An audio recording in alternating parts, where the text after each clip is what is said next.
I sat on the cold hospital chair breathing in and out. Mother was still sobbing and she couldn't be consoled. My heart broke for her. I understand it isn't easy losing the man you love in such an unexpected way. It was still a shock. I expected him to make a full recovery, but now he was dead and I had no idea how to feel. We never saw eye to eye, and even though he hated me, I loved him. He was, after all, my father, so how could I not love him? You okay? Rowan asked, sitting down beside me.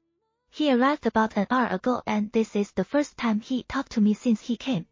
I didn't know what to do with the concern he was showing.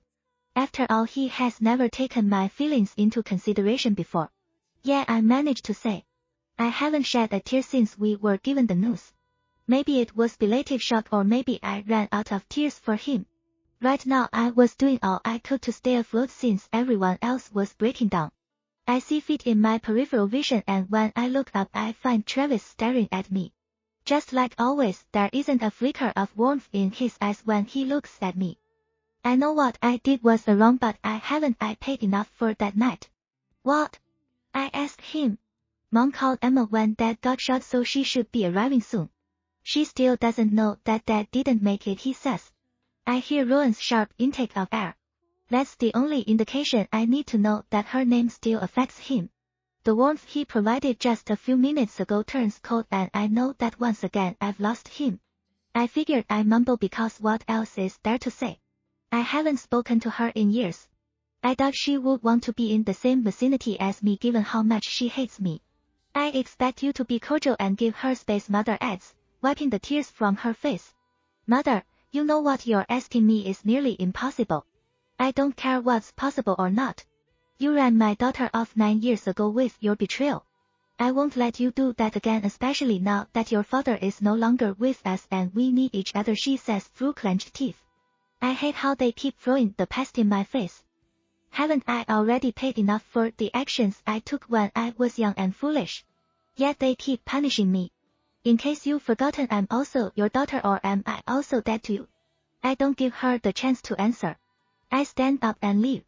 I needed fresh air. I needed to think. Once I'm outside, I breathe in the cold air.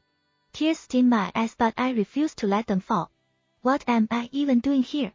Why did she bother calling me if she feels like she only has one daughter? Part of me wants to walk away right now and never look back. After all, I never considered myself part of their family, and they didn't consider me as one of their own too.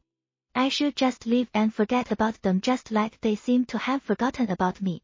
Ma'am, are you James Sharp's daughter? A nurse appears, scaring the shit out of me. I nod my head after calming down my erratic beating heart. You're needed. They're viewing the body, she softly tells me, probably trying to be mindful of my feelings. Okay, just give me a minute. She leaves, after that giving me the space to make my decision. Despite his neglect, he still provided for me, so I owe him. With that, I make a decision.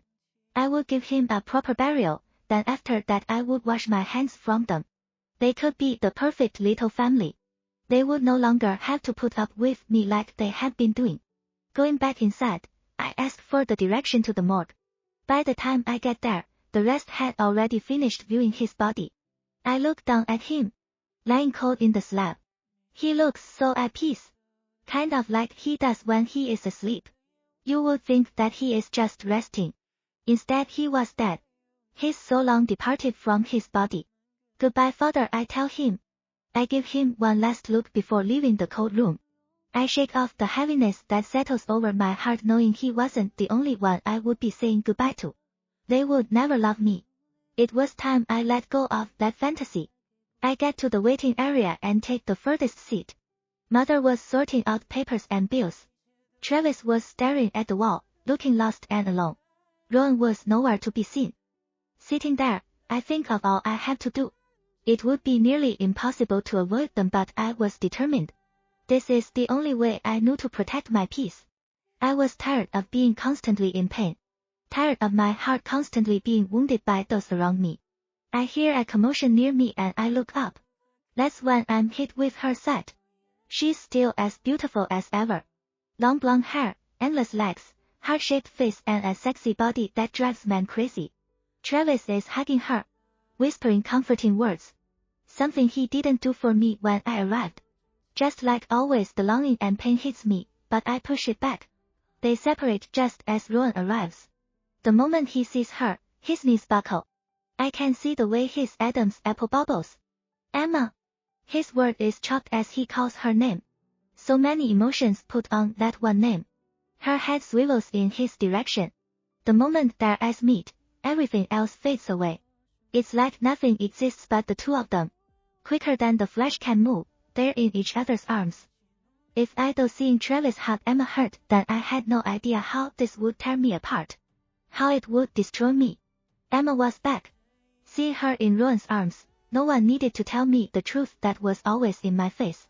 He was still madly in love with her even after all these years.